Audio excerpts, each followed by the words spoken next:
Hello everyone. तो जैसा कि हम लोग देख रहे थे BCS 41 का दिसंबर 23 का सॉल्यूशन, आज हम लोग देखेंगे क्वेश्चन नंबर 5। तो ये बोल रहा है differentiate between adaptive and non adaptive routing, explain the working of hierarchical routing using suitable topological structure and routing table. ठीक है, ये क्वेश्चन भी हम लोग का 10 मार्क्स का है। पूछ रहा है एडेप्टिव और नॉन एडेप्टिव में डिफरेंस करो और हम लोग को हायरार्किकल राउटिंग टेबल क्या होता है उसके बारे में बताओ। ठीक है, तो यहाँ देखते हैं एडेप्टिव वर्सेस नॉन एडेप्टिव। तो एडेप्टिव राउटिंग क्या होता है, तो देखिए adaptive routing algorithm changes their routing decision based on current network condition such as traffic load, topological changes and failure. ठीक है, तो देखिए राउटिंग मतलब क्या होता है ये पता है ना आपको, एक जगह से दूसरे जगह जो वैल्यू भेज रहे हैं ना उसी को कहते हैं राउट करना, राउटिंग करना। यानी कि एक जगह से एक पैकेट को दूसरे जगह पे भेज रहे हैं, वो हो गया राउटिंग।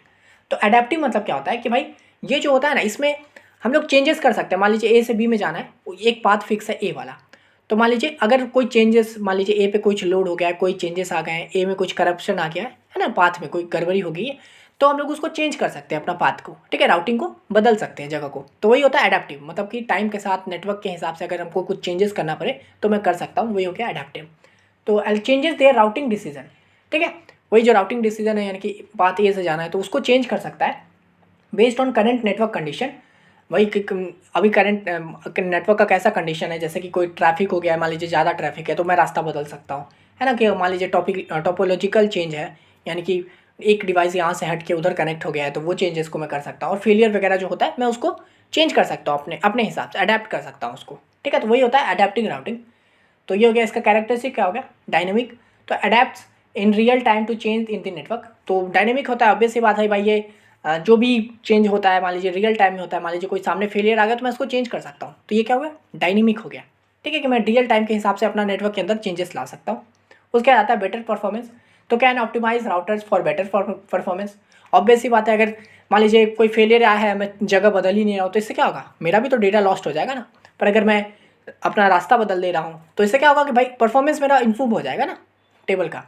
तो इस तरह से क्या होता है राउटर एंड बेटर परफॉर्मेंस। उसके बाद आता है complexity, more complex to implement due to its continuous monitoring and adjusting of routers. तो इसकी कॉम्प्लेक्सिटी भाई ज़्यादा हो गया, ऑब्वियस सी बात है, क्योंकि हम लोग को मैनेज करना पड़ रहा है ना। अगर राउटर में भेज रहा हूँ तो अगर उसमें मान लीजिए बीच में कुछ चेंजेस हो जाते हैं, वही कोई भी फेलियर हो गया, लोड बढ़ गई, तो उसको मैं चेंजेस करूँगा तो उसको मेरा ध्यान रखना होगा ना। तो कॉम्प्लेक्सिटी भाई ज़्यादा होगी क्योंकि इसको मैनेज करना है मेरे को। Continuous monitoring and adjusting of routers, क्योंकि हम लोग को हमेशा पूरा कंटिन्यूस मॉनिटर करना होगा मेरा राउटर सही से जा रहा है कि नहीं, रास्ते में कुछ चेंजेस गड़बड़ी हुई है तो उसको देखेंगे फिर उसको चेंज करेंगे। तो इसमें कॉम्प्लेक्सिटी ज़्यादा है। उसका एग्जाम्पल हो गया जैसे डिस्टेंस वेक्टर राउटिंग या फिर लिंक स्टेट राउटिंग। तो इसका सिंपल सा एग्जाम्पल वही डिस्टेंस वेक्टर राउटिंग जो अभी हम लोग पढ़े हैं इसी प्लेलिस्ट में, है ना। उसमें भी क्या होता है, हम लोग टेबल बनाते हैं, कोई चेंजेस होता है तो उसको ये करते हैं शॉर्टेस्ट पाथ फाइंड करते हैं। तो इसका बढ़िया ये हो गया एडेप्टिव, यानी कि उसमें भी देखते हैं ना चेंजेस हो जाता है। अगर मान लीजिए हमको शॉर्टकट रास्ता मिला है तो मैं अपना टेबल में चेंजेस कर लेता हूँ, ये नहीं कि मैं अड़ जाता हूँ, नहीं भाई मैं तो यहीं से जाऊँगा, है ना। तो ये हो गया नॉर्मल सा इसका एग्जाम्पल। अब देखिए नॉन अडेप्टिव, अब नाम से ही समझ गए होंगे अडेप्टिव। तो नॉन अडेप्टिव मतलब क्या, जो अडेप्टिव नहीं है, यानी कि इसका अपोजिट होगा जो। तो इसको देखते हैं, non adaptive routing algorithm use pre defined routing decision without considering the current state of the network. यानी कि नॉन अडेप्टिव में होता है कि भाई जो मेरा पाथ सेट हो गया मैं वहीं से जाऊँगा चाहे कुछ भी हो जाए, मैं कुछ नहीं चेंज करूँगा। अगर मेरे को पाथ ए से जाना है, यहाँ पे चाहे जितना भी ट्रैफिक हो नेटवर्क का मेरे को फ़र्क नहीं पता, मैं यहीं रुका रहूँगा। ठीक है, पर मैं जाऊँगा तो इसी रास्ते, तो मैं कुछ चेंज नहीं कर सकता हूँ। ठीक है, तो वही हो गया non adaptive. Use pre defined routing decision, यानी कि जो पहले डिसाइड हो गया उसी को फॉलो करेगा without considering the current state of the network. यानी कि उसको अभी नेटवर्क का क्या हाल है उससे कोई फ़र्क नहीं पड़ता है, वो तो वहीं से जाएगा। ठीक है, तो ये हो गया नॉन एडेप्टिव। कैरेक्टरिस्टिक क्या हो गया इसका, तो ये हो गया static routing decision remain constant. यानी कि ये जो होता है स्टैटिक होता है, यानी कि भाई जो रास्ता तय है मैं वहीं से जाऊँगा, ये कांस्टेंट है, मैं बदलूंगा ही नहीं, कुछ भी कर लो तुम। ठीक है, तो ये हो गया हम लोग का स्टैटिक होता है, कांस्टेंट होता है। उसका देखिए सिंप्लिसिटी, तो easier to implement and manage. तो बट इसकी सिंप्लिसिटी बहुत होती है क्योंकि भाई इसको भाई पहले ही सेट कर दो, अब वहीं से जाएगा, वो फ़र्क ही नहीं पड़ता उसको, तो आराम से है इसकी सिंप्लिसिटी। उसका इसका एग्जाम्पल हो गया स्टैटिक राउटिंग। ठीक है, एक एग्जाम्पल स्टैटिक मतलब वही कि भाई पहले सेट कर दो ए से बी जाना है, ये वाला राउट इससे जाएगा, पाथ से जाएगा, बात खत्म। ठीक है, वो जा रहा है अपना इसी पाथ से। तो इस तरह से हो गया हम लोग का नॉन एडेप्टिव का छोटा सा डेफिनेशन, छोटा सा कैरेक्टरिस्टिक। आशा करते हैं आपको बहुत अच्छे से समझ में आ गया होगा। अब यहाँ पे देखिए हायरार्किकल राउटिंग का पूछ रहा है हम लोगों को। ठीक है, स्ट्रक्चर बना के। तो चलिए हायरार्किकल राउटिंग देखते हैं। तो hierarchical routing is a network design strategy that divides a large network into smaller hierarchical levels. This approach simplified routing and reduce the complexity of a routing table.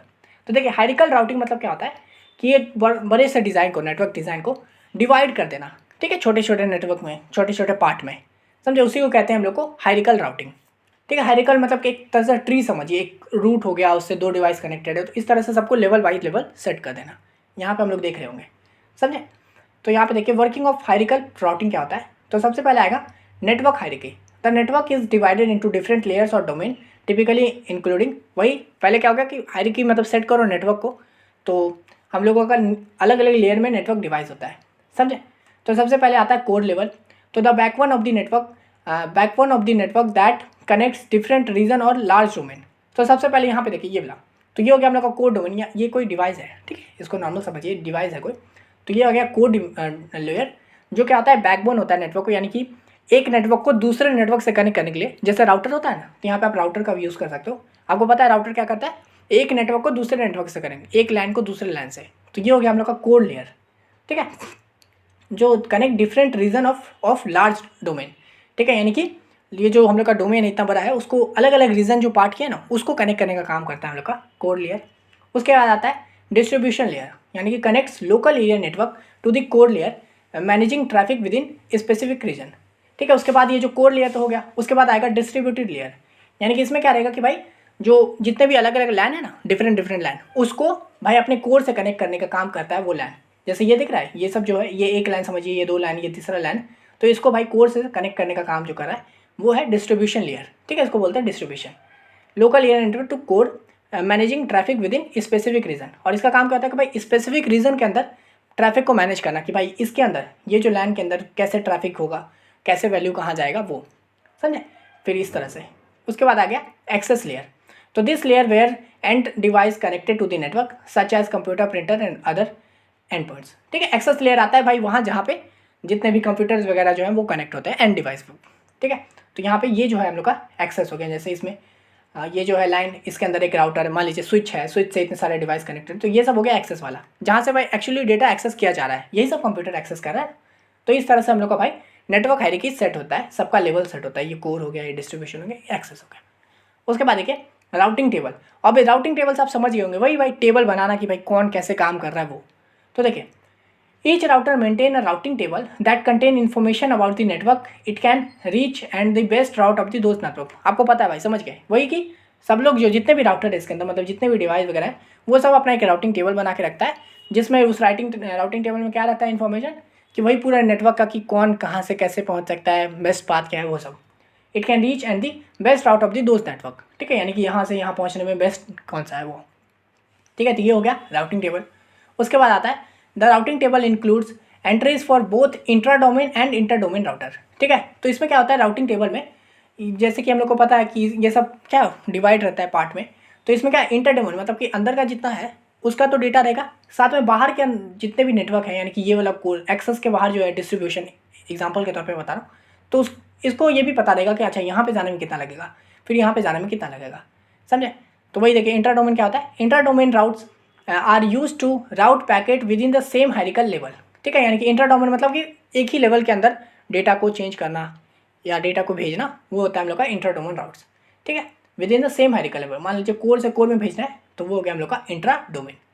फिर आता है इंटर डोमेन. क्या होता है, inter domain routes are use to route packet between different hierarchical level, यानी कि access अगर distribution में भेजना है तो हम लोग का क्या होगा, इंटर डोमेन कहलाएगा वो. ठीक है, तो इस तरह से हम लोग का भाई हायरार्किकल बनता है. अगर आप चाहो तो एक छोटा सा एग्जांपल ले लीजिएगा. मान लीजिएगा यहाँ पे एक राउट लगा दिया आपने, ठीक है, वो एक लाइन से कनेक्टेड है, लाइन के अंदर एक स्विच है, स्विच से 4 डिवाइस कनेक्टेड है, सबका एक छोटा सा टेबल बना दिए कि भाई इस स्विच से मान लीजिए ABC ऐसे नाम दे दीजिए और हल्का सा टेबल बना दीजिए. तो इस तरह से आप कर सकते हो, इतना लिखे फुल मार्क्स मिलेगा आपको. ठीक है, तो यही था क्वेश्चन नंबर 5 का A. अब चलिए हम लोग देख लेते हैं 5 का B नंबर क्वेश्चन.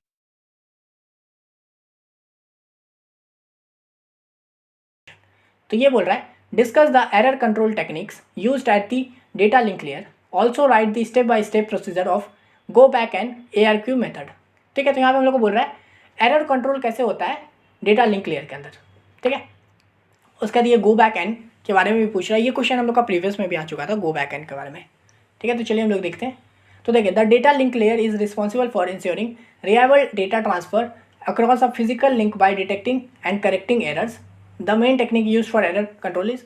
तो देखिए, सबसे पहले डेटा लिंक लेयर क्या होता है, ये क्या करता है, वही डेटा को एक जगह से दूसरे जगह पे भेजने में, और साथ में ये करता है इंश्योर कि डेटा एकदम रिलायबल ट्रांसफर हो, ठीक है, और across a physical link by detecting and correcting errors. इसमें अगर कोई एरर आ गया उसको डिटेक्ट भी करो, उसको सही भी करो, इस तरह से हम लोग का डेटा लिंक लेयर यूज़ होता है। ठीक है, इसका कैसे ये एरर कंट्रोल को चेक करता है, तो देखिए इसका है सबसे पहले एरर डिटेक्शन। इसके अंदर क्या होता है, एरर डिटेक्शन के अंदर पहले आएगा पैरिटी चेक्स। तो देखिए, a simple method where a parity bit is added to the data, it can be even और odd parity. This technique can detect single bit error but not multiple errors. ठीक है, तो इसमें देखिए सबसे पहले कैसे ये एरर को चेक करता है, तो उसमें आएगा एरर डिटेक्शन। उसमें क्या करता है, लोग एक पैरिटी लगा देता है। ठीक है, यानी कि जो भी a simple method where parity bit is added to the data, यानी कि जितना भी डेटा, मान लीजिए ABCD 4 डेटा भेज रहे हैं, तो A के साथ इसने पैरिटी बिट लगा दिया। अब ये क्या हो सकता है, इवन हो सकता है, 1 इसको सेट कर दो, 0 कर दो, यानी कि यहाँ पे 0 सेट कर दो, जैसे ही उसने रिसीव किया उसको 1 कर दो, तो इस तरह से क्या होगा कि मिल गया भाई। ठीक है, तो वो क्या हुआ, पैरिटी बिट चेक कर दिया। लेकिन इससे क्या होता है कि भाई ये सिर्फ सिंगल बिट एरर को चेक करने के लिए होता है, समझे। तो ये मल्टीपल डिवाइस, मतलब मल्टीपल अगर वैल्यू चला गया है तो उसमें नहीं हो सकता है। तो ये हो गया एक तरीका। फिर आता है चेक सम्स। तो divide data into smaller segment, sum them up and send the result as a checksum. The receiver repeat the process and compare the checksum to detect error. उसके बाद क्या करना, चेकसम बना देना, यानी कि डेटा के साथ ही आप चेकसम बना के दे दिए हो कि भाई ये डेटा में ये है, और तो फिर आप देख लो कि आपको ये वाला मिला है कि नहीं। मान लीजिए आपने 4 डेटा भेजा है, तो आपने एक सब में बना के भेज दिया है कि भाई ये टोटल 4 है, यानी कि ये 1/4 है, ये 2/4 है, ये 3/4 है, इस तरह से, समझे। तो फिर वहाँ पे अपना सेंडर उसको चेक कर लेगा कि अच्छा मेरे को सारा डेटा मिला कि नहीं है, मिला है कि नहीं, वो चेक सम को ये करके, समझे। अगर दोनों सेम है तो ठीक है, मिल गया, नहीं है तो भाई एरर, कोई डेटा नहीं आ पाया, इस तरह से चेकसम लगा के। And compare the checksum to detect errors, तो इस तरह से भी एरर चेक होता है। फिर आता है CRC का, पता है आप लोग को, साइकिल रिडंडेंसी चेक। तो ये क्या होता है, highly effective error detection technique that use polynomial division to detect error in data. It can identify multiple bits error and is widely used in network protocols. ये आपने पढ़ा है इसी प्लेलिस्ट में CRC के बारे में। ये क्या करता है भाई, एरर डिटेक्शन के लिए होता है। इसमें किसका टेक्निक यूज़ करता है, पॉलिनोमियल डिवीजन का, है ना। ये क्या करता है कि इससे हम लोग मल्टीपल बिट एरर को भी फाइंड कर लेते हैं, जैसा हम लोग देखे थे CRC फाइंड किए थे, है ना। तो उसमें हम लोग को पता चल गया था ना कि भाई 111 होगा इसकी जगह पे, 000 की जगह पे। तो ये इस तरह से हम लोग का एरर चेक हो जाता है। ठीक है, ये मल्टीपल बिट के लिए यूज़ होता है। तो यहाँ पे देखिए मैंने एरर डिटेक्शन के बारे में लिख दिया, ये सब टेक्निक यूज़ होता है। उसके बाद आता है एरर करेक्शन। करेक्शन कैसे किया जाता है, तो इसमें आता है ऑटोमेटिक रिपीट रिक्वेस्ट, जिसे वो कहते हैं ARQ। ठीक है, तो a technique that involves the sender retransmitting data if an error is detected by the receiver. ठीक है, तो ये क्या होता है भाई, रिपीट रिक्वेस्ट, यानी कि मान लीजिए सेंडर ने कुछ भेजा, अब डेटा नहीं पहुंचा है रिसीवर के पास, तो फिर से जो सेंडर रीट्रांसमिट करता है ना, वही होता है हम लोग का ऑटोमेटिक रिपीट रिक्वेस्ट। ठीक है, वो जो फिर से ट्रांसमिट किया क्योंकि नहीं पहुंचा, तो ये हो जाता है ये। इसके अंदर क्या क्या इंक्लूड होता है, there are server ARQ protocols include stop and wait ARQ। ये क्या होता है, the sender transmit a single frame and waits for an acknowledgement before sending the next frame. ठीक है, तो ये सबसे पहले बेसिक होता है स्टॉप एंड वेट ARQ, यानी कि वही जो मैंने एकदम बताया था ना स्टार्टिंग में कि सेंडर ने A भेजा फिर रुका, मतलब रिसीवर वही सर्वर जो है रिस्पॉन्ड किया कि हाँ भाई मेरे को A मिल गया, फिर वो B भेजेगा, फिर रुकेगा, फिर B रिसीवर भेजेगा हाँ B मिल गया, फिर वो C भेजेगा। तो इस तरह से क्या है, स्टॉप एंड वेट। ठीक है, पहले भेजो फिर रुको उसका आने का, तो वही है sender transmit a single frame and waits for an acknowledgement before sending the next frame. समझे, भेजा फिर रुका नेक्स्ट फ्रेम को, मतलब जब तक वहाँ से एक्नॉलेजमेंट नहीं आएगा तब तक नहीं भेजेगा। तो ये हो गया। उसके बाद आता है गो बैक एन। तो ये क्या होता है, go back N, the sender can transmit multiple frames before needing an acknowledgement, but if an error occurs it must retransmit the erroneous frame and all subsequent frames. तो ये जो गो back N है, इसके ये question previous में भी आया था, इसमें डिटेल में पूछा था कि गो बैक एन को एकदम बढ़िया से समझाओ। तो जब आप जून 23 का देखोगे ना PDF, उसमें आप ले लो वीडियो देखोगे। तो गो बैक एन में क्या होता है, ये भाई हम लोग का विंडो से रिलेटेड ही क्वेश्चन है। तो वो जो हम लोग याद है विंडोइंग के बारे में पढ़े थे कि एक विंडो सेट कर देना, 0 से 4 भेजना, तो वही चीज़ है कि गो बैक एन का मतलब कि वही कि मल्टीपल फ्रेम्स को भेज सकता है एक बार सेंडर, है ना। The sender can return multiple frame before needing, वही विंडो वाली बात।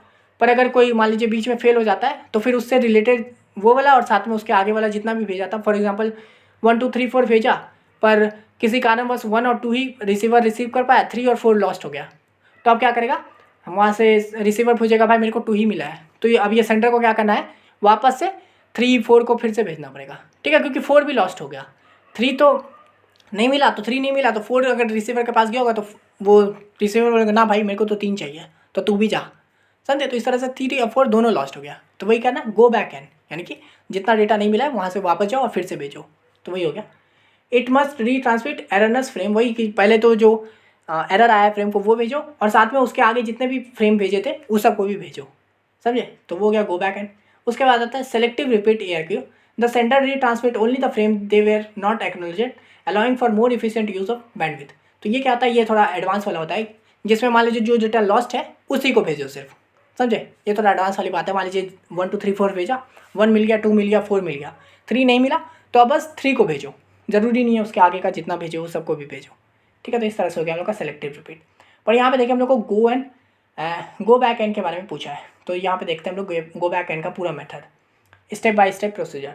तो सबसे पहले इनिशियलाइजेशन, तो sender and receiver agree on a window size N which determines how many frames can be send without acknowledgement. भाई ये चीज़ आप समझ गए होंगे कि विंडो बना दिया पहले सेंडर और रिसीवर की, भाई एन साइज का विंडो है, हम लोग इतना डेटा, रिसीवर बोलेगा कि भाई मैं 4 डेटा को रिसीव कर सकता हूँ, सेंडर बोलेगा ओके मैं 4 डेटा ही भेजूंगा तुमको एक बार में, तो वही कि डिटरमाइन कर देना कितना फ्रेम होगा विदाउट एक्नॉलेजमेंट, वही मतलब एन मतलब विंडो साइज मतलब 0 1 2 3 हम भेज दूंगा एक साथ, फिर तुम मेरे को एक्नॉलेजमेंट भेजना वो। The sender maintain a sequence number for each frames, इसमें क्या करेगा, जो सेंडर भेज रहा है वो जितना भी फ्रेम भेजेगा सबका सीक्वेंस नंबर दे के रखेगा, ठीक है। उसके बाद आएगा सेंडिंग फ्रेम्स, तो क्या होगा, the sender transmits frame in a sequence, example frame 0 1 2 और 3 इस तरह से, and maintain a window of unacknowledged frames, यानी कि भाई अब सेंडर जो है फ्रेम भेजना शुरू करेगा और सबके अंदर सीक्वेंस नंबर ही देगा। फॉर एग्जांपल मान लीजिए विंडो साइज 4 का है तो फ्रेम 0 फ्रेम 1 फ्रेम 2 फ्रेम 3 ऐसे भेजेगा, और साथ में ये भी देखते रहेगा कि भाई विंडो को कहीं क्रॉस तो नहीं कर दिया, यानी 4 भेजना है तो 4 ही भेजेगा, उसके बाद रुकेगा वो वहाँ से एक्नॉलेजमेंट आने का, ठीक है। For example if the window size is 4 the sender can send frames 0 1 and 2 and 3, ठीक है भाई। उसके बाद है रिसीविंग फ्रेम्स, अब सेंटर ने भेज दिया तो रिसीव करेगा, the receiver acknowledge the frames it receive correctly it send an acknowledgement for the next expected frame, वही जब रिसीवर ने रिसीव किया अगर सब सही से आ गया तो वो एक्नॉलेजमेंट भेजेगा। फॉर एग्जांपल 0 1 2 3 भेजा, तो अगर मान लीजिए पूरा सही मिल गया तो वो 3 का भेज देगा कि यस 3 आई गॉट इट, तो 3 जैसे ही सेंटर के पास गया तो वो समझ जाएगा कि 0 1 2 और जो भेजे थे वो सभी पहुंच गया इसके पास, इसलिए इसने 3 का भेजा है, तो 3 भी मिल गया, तब वो आगे का भेजेगा 4 5 6 7 इस तरह से, ठीक है। फॉर एग्जांपल अगर नहीं मिलता है तो for instance if the receiver correctly receive 0 1 and 2, ठीक है, वो 3 मिल गया उसको, but encounter an error in frame 3 it will acknowledge frame 2, ठीक है, यानी कि वही अगर मान लीजिए उसने 0 1 2 3 भेजा है लेकिन रिसीवर सिर्फ 0 1 और 2 ही रिसीव कर पाए, 3 नहीं मिला उसको, तो वो एक्नॉलेजमेंट किसका भेजेगा, 2 का भेजेगा कि भाई मेरे को 2 मिल गया है, ठीक है। तो अब क्या होगा, handling error, if the sender receive the ACK for a frame example ACK2 it know the frame 0 1 2 were receive correctly, फिर वही अब जैसे ACK भेजा रिसीवर ने सेंडर को, तो ACK2 भेजा तो वो समझ जाएगा कि भाई 0 1 2 तो सही से चला गया है, ठीक है। तो अब वो क्या करेगा, आगे का भेजेगा, यानी 3 जो नहीं मिला है उसको भेजेगा। If N error is detected example frame 3 is lost और करप्टेड, जैसे इसमें फ्रेम 3 लॉस्ट हो गया है, तो क्या करेगा, the sender must go back and retransmit frame 3 and all subsequent frames, ठीक है, एग्जाम्पल हो गया 3 4 even if they were sent before the error was detected. वही भाई बात है कि अगर भाई सब कुछ सही चला गया तो ठीक है, पर मान लो नहीं गया है, फॉर एग्जाम्पल इसमें 3 नहीं गया है, तो सेंडर को वापस से 3 भेजना पड़ेगा, और 3 के आगे जितना भी भेजा था, मान लीजिए फ्रेम 3 4 5 6 था, तो अगर 3 नहीं रिसीव हुआ तो 4 5 6 को भी उसको वापस भेजना पड़ेगा, ठीक है, even if they are send before the error was detected. तो ये हो गया हैंडलिंग एरर। उसके बाद आएगा विंडो मूवमेंट। अब होता है हैंडलिंग एरर, तो विंडो मूवमेंट भी करना होगा ना, आगे भी बनाना होगा ना विंडो को, तो इसमें क्या होगा, after sending frames and receiving acknowledge the sender moves it's window forward. For example if frame 0 to 3 were sent and ACK2 was received, the sender can slide its windows to send frame 3 4 5 and 6, ठीक है। तो यानी कि वही जैसे इस example के हिसाब से हो गया कि 0 1 2 3 भेजा था लेकिन 2 ही तक गया, तो अब क्या करेगा, वो 3 को तो भेजना ही है उसको, तो अब वो क्या करेगा, अपना विंडो को बढ़ा के फिर से वही 4 का बनाना है ना, यानी कि 3 को भी ऐड करेगा इसमें, 3 4 5 एंड 6, अब ये 4 विंडो भेजेगा उसको, समझे। तो इस तरह से मान लीजिए अगर डायरेक्ट चला जाता 0 1 2 3 रिसीवर को मिल जाता तो वो विंडो क्या सेट करता 4 5 6 7, पर अभी 3 नहीं किया है तो अब वो क्या करेगा 3 को भी भेजेगा ना, उसको 3 को जाना पड़ेगा वापस, तो वो 3 को भी भेजा, 4 को भी भेजा, 5 को भी, 6 को भी। इस तरह से वो विंडो को अपना स्लाइड किया, आगे बढ़ाया। ठीक है, उसका देखिए continue the process continues with the sender transmitting new frames and their receiver sending acknowledgement. बस वही कि अब ये प्रोसेस चलता रहेगा, सेंटर भेजते रहेगा, वहाँ से एक्नॉलेजमेंट आते रहेगा, और ये सब जब तक सब सही है करते जाओ। ठीक है, until all frames transmitted successfully, जब तक पूरा हम लोग का ट्रांसमिशन नहीं हो जाता। तो ये पूरा हम लोगों का फ्रेम था, मतलब step by step procedure go back and का। तो आशा करते हैं आपको ये वीडियो समझ में आ गया होगा। ये पूरा प्लेलिस्ट आपने जरूर देख लीजिएगा, अगर नहीं देखे हो तो ये पूरा दिसंबर 23 का है, साथ में जून 23 वाला भी देख लीजिएगा। और अब बस आपसे एक छोटा सा रिक्वेस्ट है, इस वीडियो के प्लेलिस्ट मतलब इस वीडियो के एकदम डिस्क्रिप्शन में एंड में एक छोटा सा वीडियो है, उसको ज़रूर देख लीजिएगा। अब तो आपका ये प्लेलिस्ट खत्म हो गया है ना, तो आप ज़रूर देख लीजिए, वो 2 मिनट का ही वीडियो है, उससे भी कम है, और आपसे जो बन पाता है ज़रूर कीजिएगा। ठीक है, इट्स माई हम्बल रिक्वेस्ट। तो इस वीडियो के ताई मिलते हैं नेक्स्ट वीडियो में, तब तक के लिए धन्यवाद।